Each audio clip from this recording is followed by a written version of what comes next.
Je vais lire un passage dans la même épître, l'épître de Jacques, chapitre 1er, mais ce n'est pas les mêmes versets que Franca.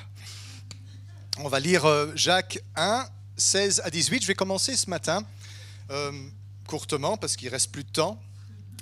Je vais commencer un message en 2 ou 3 parties. Normalement, c'était 2 parties, mais à mon avis, ce sera 3 parties, que je vais appeler le Dieu immuable. Et on va parler donc à partir de ce chapitre 1er de Jacques, au verset 16 jusqu'au verset 18, un passage que vous connaissez bien.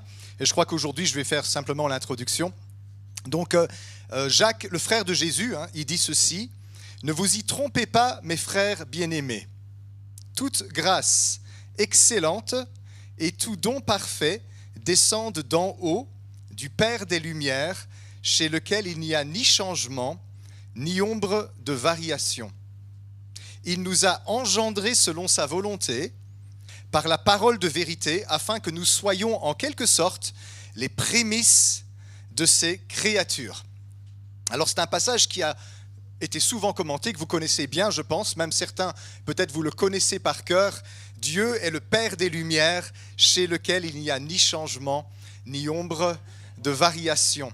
Alors à quoi est-ce qu'il est en train de faire référence ? Évidemment, il est en train de faire référence au fait que Dieu est comme un soleil éternel qui ne change jamais. Et si il y a des ombres, les ombres ne viennent pas de lui. Dieu brille, et brille constamment sans s'arrêter. Il n'y a pas des hauts et des bas, il n'a pas des jours avec et des jours sans, il n'a pas des jours où il est de bonne humeur et des jours où il est de mauvaise humeur, comme nous. Il n'y a pas des jours où il est favorable et puis des jours où il n'est pas content. Dieu ne se lève jamais du mauvais pied, parce qu'il ne se lève pas, parce qu'il ne se couche pas, parce que Dieu est perpétuellement pareil à lui-même, et il a été comme ça de toute éternité, et il sera exactement pareil à lui-même pour toute l'éternité. Il n'y a jamais aucun changement avec Dieu. Aucun. Il n'y a pas même une ombre de variation. Et nous, pourtant, dans nos vies, on a beaucoup de variations, on a beaucoup de hauts, beaucoup de bas, et on a des moments où on traverse des saisons vraiment où c'est l'ombre de la mort, où c'est vraiment pénible. Et généralement, quand on traverse des moments qui sont sous l'ombre, on se dit « Dieu a changé ». Dieu n'est plus le même. Dieu n'a pas été fidèle. Dieu n'est pas constant. Il y a quelque chose qui a changé auprès de Dieu. Et on est désemparé parce qu'on va vers Dieu et on a l'impression que c'est lui qui a changé. Mais ici, Jacques a dit que Dieu ne change pas. Dieu ne change pas. Il n'y a pas la moindre ombre de variation chez lui, mais constamment et sans jamais faiblir, il fait descendre ses grâces excellentes et ses dons parfaits sur nous. Ça, c'est le sens de ce que Jacques essaye de nous dire ici. Et il commence en disant « Mes frères et sœurs, ne vous trompez pas ». Ça, c'est le verset 16. « Ne vous y trompez pas, mes frères bien-aimés ». Frères, dans la Bible, ça implique aussi les sœurs. Il ne parle pas qu'aux hommes, bien que ce soit souvent plus les hommes qui se trompent que les femmes, on est d'accord. Mais ne vous y trompez pas, mes frères et sœurs bien-aimés. Pourquoi il dit ça ? Parce qu'en fait, il est en train de parler à des gens qui ont une notion de ce qu'est Dieu, qui est issue du paganisme. Et donc, chez les païens, l'idée des dieux, c'est pas du tout comme le vrai Dieu. Les païens, ils imaginent des dieux qui sont comme eux. Alors si vous avez déjà un petit peu lu la mythologie, vous vous en rendez compte que les dieux païens sont vraiment parfois très capricieux. Ils sont méchants, ils sont vengeurs, ils sont arbitraires. Tout d'un coup, ils font quelque chose et on ne sait pas pourquoi ils l'ont fait. Et tu ne sais jamais sur quel pied danser avec les dieux païens. Parce que tu lui offres un sacrifice, il n'est pas content, il te foudroie. Si tu ne fais pas ce qu'il faut, que tu ne sais pas que tu as été trompé, tu te fais aussi foudroyer. Tu fais de ton mieux, tu te fais quand même embêter. Et quand tu essayes d'échapper à la colère, c'est encore pire. Parce que les dieux païens sont extrêmement capricieux, irritables, injustes et versatiles. Ils changent tout le temps. Et ces chrétiens-là auxquels on est en train de s'adresser, eh bien, ils ont évidemment cette influence du temps gréco-romain dans lequel ils sont, où ils imaginent avoir un Dieu qui change tout le temps. Mais il y a une doctrine très importante sur Dieu. On ne parle pas souvent de doctrine. Mais la doctrine, c'est très important parce que la doctrine est le filtre au travers duquel tu vas t'approcher de Dieu et imaginer comment il est. Et il y a une doctrine qu'on appelle l'immuabilité de Dieu. Dieu est immuable. Ça veut dire quoi en français facile? Il ne change pas du tout.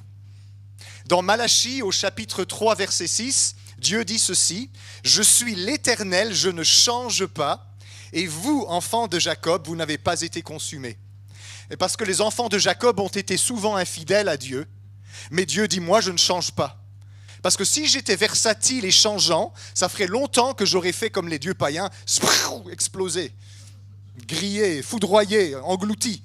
Mais Dieu n'est pas un Dieu qui change, il est le même. Sa fidélité, elle est toujours égale à elle-même, même quand nous on change, même quand nous, comme eux, on n'est pas à la place où on est censé être. Alors, première chose que je voudrais vous dire rapidement ce matin, c'est que c'est une révélation importante qu'il nous faut avoir, que nous avons un Dieu immuable. Je suis persuadé que si vous avez une vie spirituelle et que vous cherchez à connaître Dieu et que vous n'acceptez pas que Dieu est un Dieu immuable, vous allez être extrêmement frustré. Parce que, je vous donne un exemple, vous vous approchez de Dieu, vous priez, vous le cherchez, et puis il ne bronche pas, il ne change pas, il ne varie pas, il ne fait rien d'autre que ce qu'il faisait déjà avant que tu commences à prier. Et toi, tu voudrais tellement le faire réagir. Tu voudrais tellement qu'il fasse quelque chose. Tu voudrais tellement qu'il modifie ses projets et qu'il vienne faire ce que toi, tu as envie de faire. Et du coup, on peut être rempli d'une frustration. Et ça vient d'où ça? Ça vient du fait que nous, les Européens, nous sommes des païens, nous sommes des gréco-romains de culture. Et nous avons cette idée d'un Dieu qui est à l'image des hommes. Et donc, on s'approche de lui avec l'idée que moi, je vais réussir à changer Dieu. Moi, je vais le faire réagir. Moi, je vais lui apprendre quelque chose que sans doute il ne sait pas ou que peut-être il a oublié. Moi, je vais obtenir de lui quelque chose que jusqu'ici il n'a pas voulu donner, mais parce que c'est moi, il va me le donner.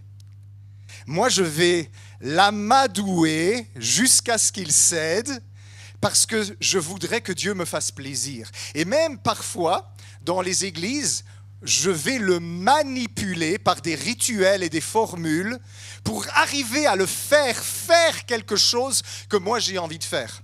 Et si c'est avec ce cœur-là qu'on s'approche de Dieu, je vous préviens, vous allez être rempli de frustration constamment.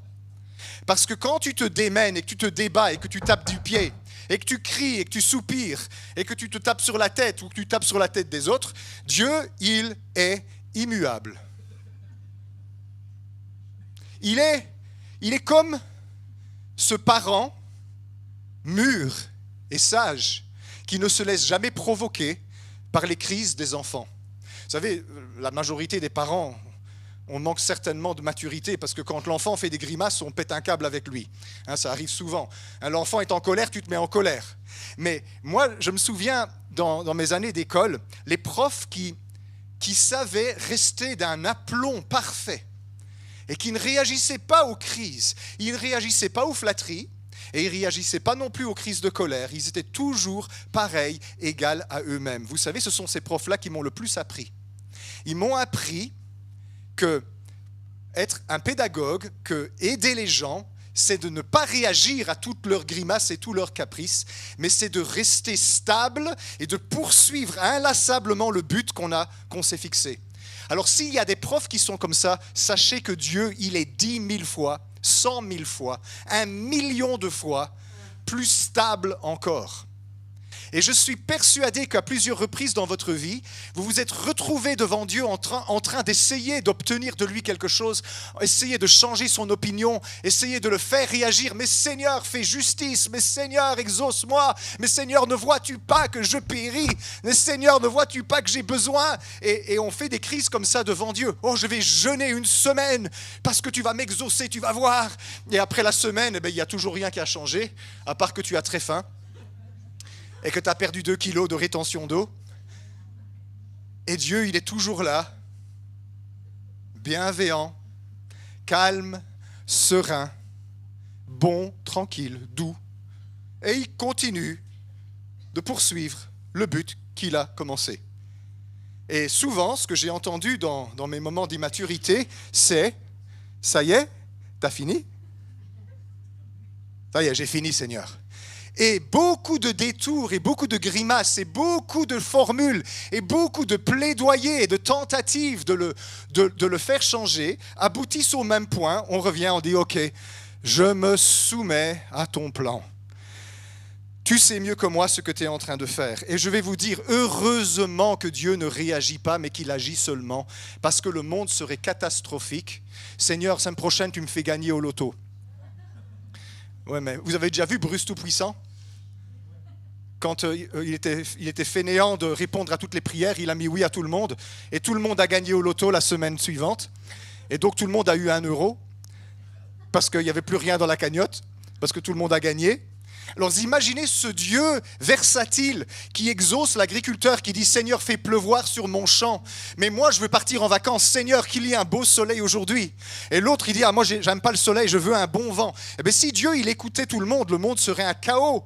Il y aurait des microclimats au-dessus de chaque maison et au-dessus de chaque famille. Mais vous savez, nous, on est dans cette idée que Dieu doit tourner autour de nous et Dieu doit changer les choses. Alors c'est une grande frustration.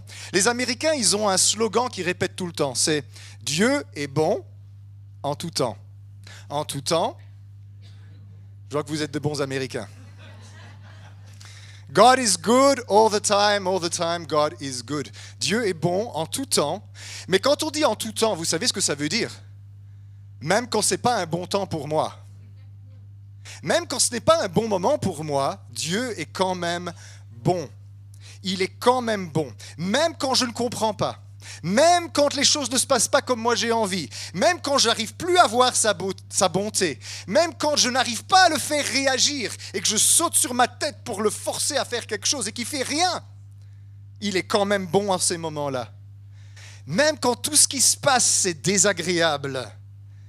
Même quand tout ce qui se passe ne me fait pas du tout plaisir, il est bon quand même dans ces moments-là. Alors, on a besoin de comprendre ça. Et je comprends que venant du monde dans lequel on est, de la culture dans laquelle on est, ce soit une grande source de frustration que l'immuabilité de Dieu. Parce que la réaction que les gens vont avoir, si Dieu ne change pas, alors à quoi ça sert que je prie ? Puisque pour moi, prier, c'est forcément obtenir de lui quelque chose qu'il n'a pas donné jusqu'à présent. Et donc, ça ne sert à rien que je prie si de toute façon, il ne va pas changer. S'il va rester là comme un soleil et poursuivre inlassablement son but, à quoi ça sert que je prie ? Mais c'est parce que tu as pensé que prier allait changer Dieu, alors qu'en fait, prier, c'est toi qui changes. La prière n'a pas pour but de changer Dieu pour le mettre là où nous on veut. La prière elle a pour but de nous aligner sous Dieu et de faire ce que lui nous demande de faire. La prière ne change pas Dieu, la prière te change toi. Et quand on est païen dans notre tête, on s'imagine que la prière est une arme puissante pour changer Dieu. Non, la prière est une arme puissante pour que Dieu te change toi. Et c'est pour ça qu'on se trompe. Mais moi, ce que je voudrais vous dire ce matin, c'est que l'immuabilité de Dieu, le fait qu'il ne change pas du tout, ne doit pas être une source de frustration chez nous. Elle doit être une source de joie parfaite. Le fait que Dieu ne change pas, mes amis, fait ma plus grande joie dans la vie. Et je vais vous expliquer pourquoi. Parce que bien sûr, ça fait longtemps que j'ai renoncé à changer Dieu. Ça fait longtemps que j'ai compris que c'est moi qui dois changer. Mais chaque fois que je m'approche de lui, vous savez, je trouve le même Dieu, qui n'a pas changé d'un petit peu. Il est toujours égal à lui-même. Il est toujours fidèle. Il est toujours juste. Il est toujours bienveillant. Il fait toujours tout pour mon bien. Même quand moi, je pense que ce n'est pas pour mon bien, c'est pour mon bien. Et il ne change jamais de faire ça. On le connaît, dans Romains 8, l'apôtre Paul dit « Nous savons que toute chose concourt au bien de ceux qui aiment Dieu, qui sont appelés selon son bienveillant dessein. Toutes choses concourent. Seigneur, mais certainement pas les choses qui me font du mal, certainement pas les choses qui ne me font pas plaisir. Toutes choses concourent au bien de ceux qui aiment Dieu. Parce que Dieu est tellement grand qu'il poursuit inlassablement son projet pour ta vie. Et ce qu'il désire faire, c'est pas que tu arrives à plaider avec lui pour le faire changer d'avis, mais c'est que tu apprennes à être docile et à te soumettre sous sa main puissante, à t'aligner avec lui. Et vous savez ce qui se passe? Moi, je l'ai vécu 1 million de fois. Quand j'arrête de me débattre et que je m'aligne avec Dieu, ma souffrance disparaît. Et j'ai remarqué souvent dans ma vie que ma souffrance ne vient pas de ce que Dieu me fait, mais du fait que je résiste à ce que Dieu me fait. Parce que je pense que c'est pas bon, et donc je résiste, et donc je souffre. Mais quand enfin j'arrête de me débattre et que je dis « Ok Seigneur, je me soumets à ta volonté », ma souffrance, elle cesse tout de suite, rapidement. L'immuabilité, c'est une source de joie.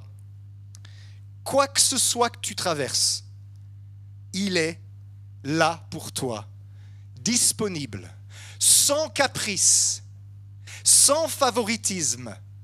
Il n'y a pas un jour où Dieu va te regarder et il va dire aujourd'hui, non, aujourd'hui j'ai pas envie de voir ta tronche. J'en ai vu assez. Et puis je me souviens de tout ce que tu as dit hier, aujourd'hui je ne veux pas te voir. Aujourd'hui je décroche pas, aujourd'hui c'est la messagerie, tu peux parler à la messagerie. Dieu ne fait jamais ça. Dieu n'est pas capricieux, il n'est pas irritable, il n'est pas impatient, il ne peut pas être provoqué, il est simplement constant, pareil à lui-même, éternellement disponible, généreux, bienveillant, doux et accessible. Sa porte, elle est toujours ouverte, nuit et jour, sans jamais s'interrompre. Mais s'il y a une ombre entre toi et lui, ça ne vient pas de lui, parce que lui, il est toujours disponible pour toi. Et si ce n'est pas cette révélation-là que tu as, eh bien forcément, tu vas avoir une relation avec Dieu et tu ne sauras pas sur quel pied danser avec lui.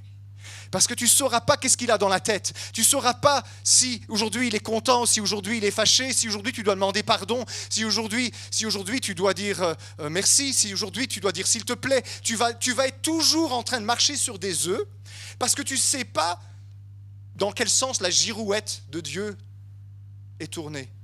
Mais Dieu n'est pas une girouette. Nous sommes des girouettes. Quand le vent souffle, je change. Mais Dieu ne change pas. D'éternité en éternité, il est pareil à lui-même. Il est comme un soleil de pure bienveillance et de justice. Et il continue sans cesse d'agir selon son plan parfait. La stabilité dans ma vie, c'est l'immuabilité de Dieu. Parce que dans ma relation avec toi, les choses changent.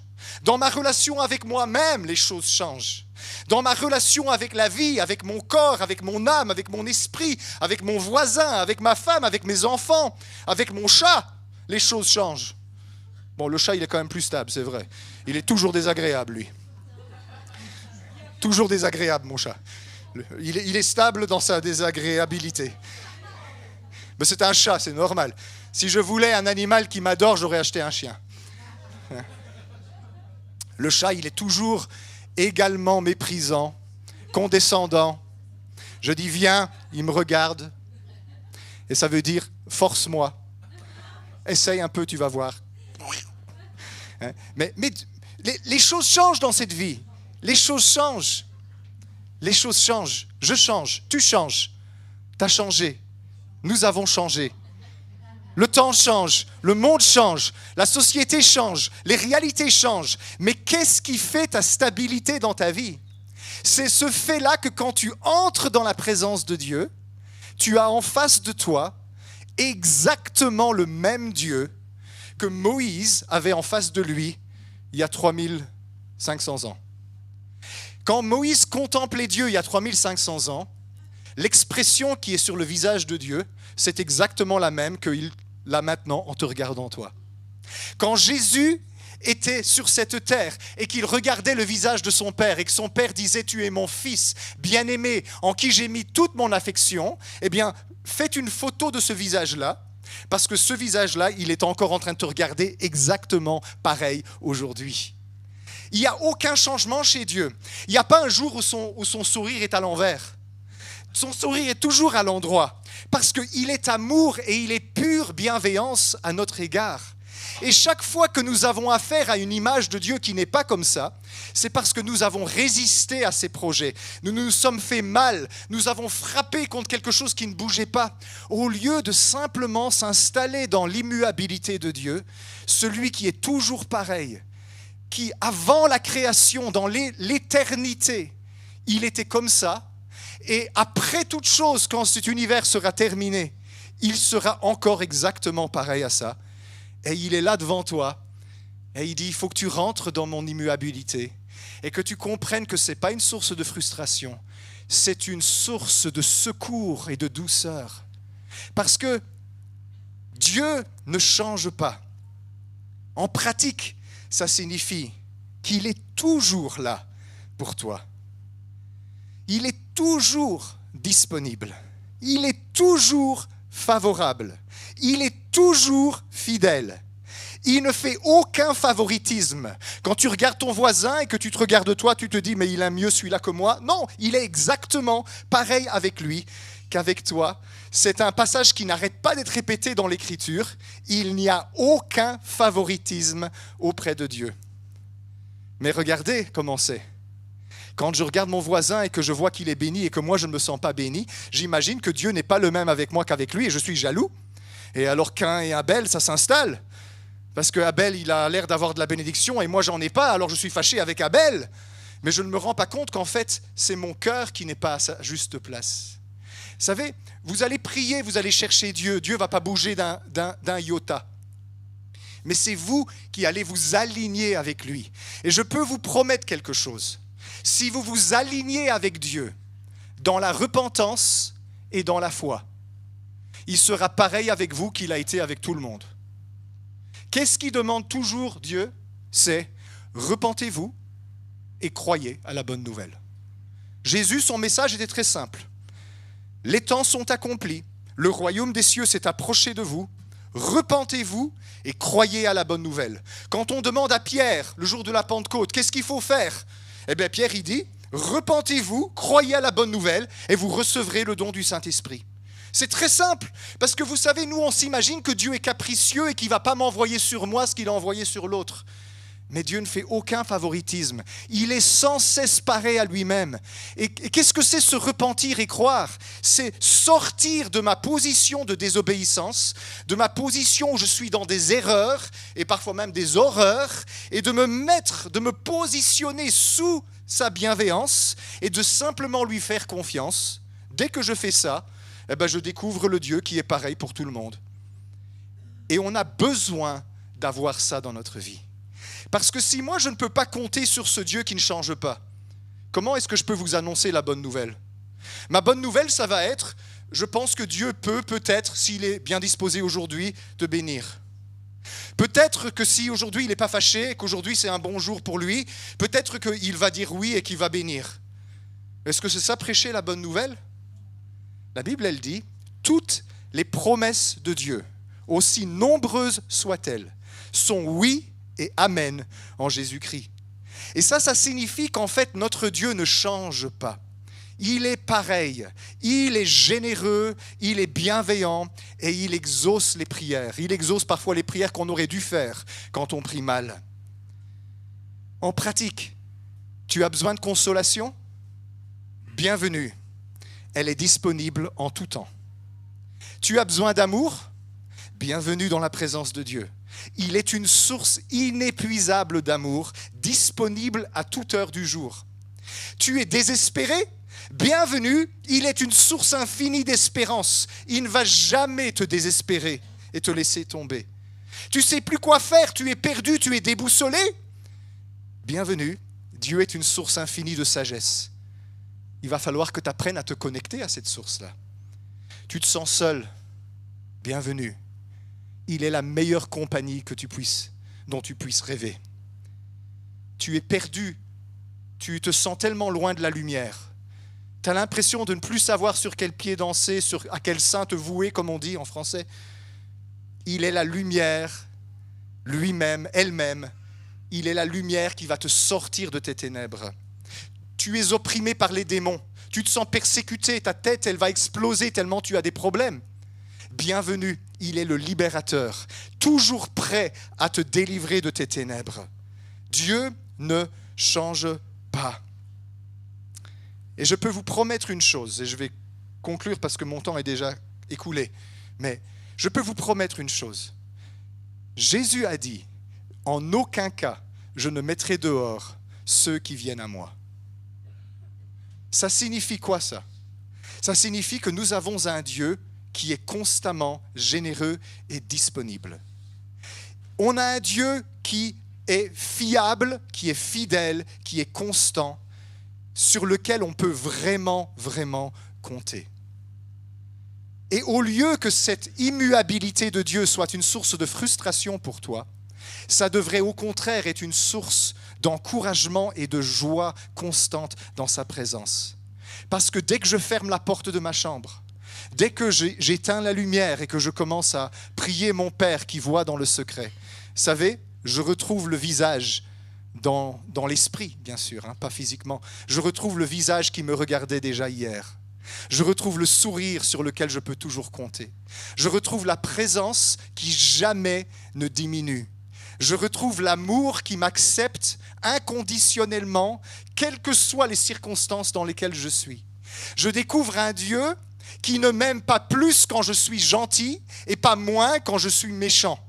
Je trouve un Dieu qui est éternellement favorable, éternellement accueillant, une personne magnifique, une personne sur laquelle on peut tous vraiment, vraiment compter. Et Dieu désire que l'Église puisse se fier à cette stabilité qu'il y a dans son cœur. Il ne change pas. Alors si tu es triste, si tu es découragé, si tu es dans les ténèbres, tu es perdu, tu ne vas pas bien, le souci ne vient pas de lui. Ce n'est pas lui qui a fait ça. Ça vient simplement d'un désalignement entre toi et lui. Il t'attend là et toi tu es ici. Il te dit ceci, toi tu crois cela. Lui il te dit viens, change de conduite et reviens à moi, mets ta confiance en moi. Toi tu t'entêtes et tu dis non, je reste ici jusqu'à ce qu'il vienne. Il faut que ce soit Dieu qui vienne. Tu connais mon adresse, viens quand tu veux. Et le Seigneur, le Dieu créateur de l'univers infini, il va dire, ok, je suis le Dieu infini, je vais déménager à cause de toi. S'il faisait ça, le monde serait un chaos innommable. Au contraire, il dit, viens, t'as fini. Ça y est. T'as compris. Petit Christophe, t'as fini. Je ne t'aime pas moins qu'hier, mais je ne vais pas céder à tes caprices. Je ne vais pas faire ce que tu veux, parce que ce que tu veux, ce n'est pas aussi parfait que ce que moi je veux. J'ai compris l'intention de ton cœur. Je sais bien que tu espères bien faire, mais tu te trompes. Et moi je sais. Et moi je t'appelle, et je ne vais pas changer, je suis ici, je ne bouge pas. Viens, mes bras sont ouverts. Viens, mon cœur est disponible pour toi. Pourquoi tu veux rester là-bas? Pourquoi tu t'entêtes? Pourquoi tu tapes des pieds? Je sais que tu es frustré, mais la solution c'est ici, c'est pas là. Je ne vais pas changer, Christophe. Je ne vais rien changer. Je poursuis le même but depuis le début jusqu'à la fin, ça sera toujours pareil. Et ça sera toujours bon pour toi. Mais tu te bats contre un mur qui ne bougera pas. Tu essayes de déplacer une montagne qui ne va pas bouger. Parce que je suis le rocher d'éternité. Je suis la seule chose stable dans l'univers. Tout le reste chancelle, tout le reste bouge. Reviens à moi de tout ton cœur et mets ta foi en moi et tu vas voir, tout va se régler. C'est ça le Dieu immuable. Et s'il vous plaît, apprenez un peu de mes erreurs. Arrêtez de vous taper la tête contre lui. Venez vous soumettre à sa présence. Venez vous aligner avec sa volonté. Repentez-vous de vos erreurs et de vos bêtises et acceptez que c'est lui qui a raison. Ce Dieu qui a créé l'univers, il n'est pas comme un Dieu païen qui va tantôt être d'une manière, tantôt d'une autre. Il est pareil à lui-même, éternellement. Et quand vous allez mourir et que vous allez partir dans la grande lumière, eh bien vous allez découvrir le même visage que celui que vous contemplez aujourd'hui. La beauté infinie de ce Dieu qui nous aime, qui nous accueille et qui ne change jamais d'avis parce qu'il est immuable. La semaine prochaine, je vais parler de comment ça s'applique au ministère. Parce que l'immuabilité de Dieu, ça a des conséquences sur le ministère, sur le service, sur l'exercice des dons spirituels. Et j'espère que ça va être une révélation pour certains. Parce que le fait que Dieu ne change pas, ça va forcément impacter ma manière d'avoir une relation avec les autres, ma manière de prêcher aux autres, la manière de prophétiser aux autres, la manière d'aller vers eux, parce que je sais que je peux compter sur une source intarissable d'amour, de sagesse, de conseil, de douceur, de consolation, de délivrance, de victoire, d'espérance, d'amour et je dirais encore amour et encore amour. Il y a un océan en lui de disponibilité, un océan d'affection et d'acceptation. Il t'accepte exactement comme tu es. Et ce que Dieu aimerait que nous soyons sur cette terre, c'est des êtres humains alignés avec la lumière du Père des Lumières, de qui tout don parfait descend, sans jamais aucun changement ni ombre de variation. Et quand nous nous alignons avec lui, et que nous nous soumettons à lui, nous sommes dans la repentance et dans la foi, eh bien nous devenons sur cette terre des conduits, des canaux au travers desquels il peut commencer à déverser sa grâce sur la terre. Il peut commencer à toucher les cœurs. Il peut commencer à donner de l'espérance. La semaine prochaine, on va parler de ça. Donc revenez, ne partez pas ailleurs la semaine prochaine. Rendez-vous ici. Mais c'est... Ah oui, mais on ne peut pas. Oui. La semaine prochaine. Même non plus. Ah non, la semaine prochaine. Voilà. Alors, j'ai essayé d'aller vite ce matin, mais j'ai voulu vous donner la substantifique moelle de ce que j'ai reçu pour nous. Et avant que vous partiez tous là, encore une seconde, hein, je sais que le poulet rôti va brûler, mais c'est pas grave, il est meilleur grillé que cru. Je vous invite vraiment à changer votre regard sur Dieu. Je vous invite vraiment à changer votre regard sur Dieu. Il y a des gens ce matin, vous êtes dans une frustration terrible parce que les choses ne se passent pas comme vous voulez dans votre vie. Vous étiez dans des chemins que vous pensiez qui allaient vous faire du bien, mais vous êtes dans le malheur et dans la tristesse. Mais je voudrais vous donner une bonne nouvelle. Dieu n'a pas changé et ses bras sont grands ouverts et il veut vous accueillir. C'est vous qui vous êtes éloigné de sa lumière et il vous rappelle à revenir. Il vous demande de revenir ce matin. Il vous demande de revenir dans ses bras, il vous demande de revenir dans sa lumière, de vous aligner à nouveau avec lui. Et je vous promets quelque chose, les tourments et les ténèbres vont cesser dès que vous allez vous aligner avec le Dieu d'éternité, dès que vous allez vous aligner avec le Père des Lumières, chez lequel il n'y a ni changement ni ombre de variation. Ce Dieu qui n'a que des grâces excellentes et que des dons parfaits, qu'il fait découler sur nous, jour et nuit, nuit et jour, au siècle des siècles. Et c'est pour ça que je vous invite, pas ici maintenant parce qu'on termine ce matin, mais dans votre relation avec Dieu, chez vous, réalignez-vous, je vous en supplie, réalignez-vous avec Dieu. Éloignez-vous de ce qui est la source de souffrance dans votre vie et revenez dans son giron, revenez sur ses genoux, revenez dans son amour, revenez dans sa présence parce qu'il a de l'amour pour vous et il a envie de vous dire que vous lui manquez. Votre présence lui manque et il voudrait tellement que vous soyez bien dans sa présence. Il voudrait tellement que votre cœur soit en paix. Mais ce n'est pas lui qui va changer, c'est nous qui allons changer. C'est nous qui allons revenir et c'est nous qui allons nous soumettre et c'est nous qui allons faire confiance au Dieu immuable qui ne change pas. Alors Seigneur, je te prie pour les quelques personnes qui ne sont pas bien ce matin et je te remercie Seigneur de poser ta main sur elles et de les ramener dans ton amour, dans le cœur de ta lumière. Là où toi, tu te révèles comme le seul vrai Dieu, le Dieu de lumière, le Père des Lumières. Et je te prie, Seigneur, que les dons excellents, les grâces parfaites commencent à se manifester dans la vie de mes frères et sœurs qui ne vont pas bien. Et je te prie, Seigneur, que chacun ici, on puisse commencer à goûter et à dépendre de cette constance qui est en toi, de cette parfaite immuabilité. Tu es notre soleil et nous t'aimons et nous te remercions pour qui tu es. Amen.